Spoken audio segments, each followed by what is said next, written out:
Bunda turgan mana shu 200 ming so'm pul. Agarda sizga propan qiziq bo'lsa, bu videoni o'tkazib yormang.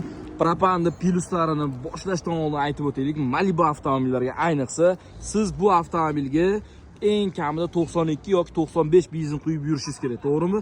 Endilikda shu sifatni albatta sizga propan berib qoladi.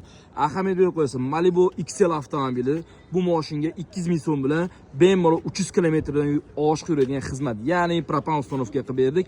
Faqatgina siz uстановкani to'g'ri qilishingiz kerak. Tanlovni to'g'ri qilsangiz, sizning mashinangiz ideal yuradi.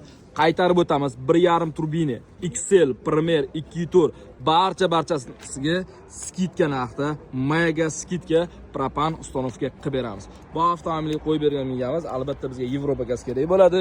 Dakota farsunkasi va Nordic reduktorlar ideal holatda, faqat original hid chiqarmaslik shlankalar bilan cho'tki qilib uстановка qildik.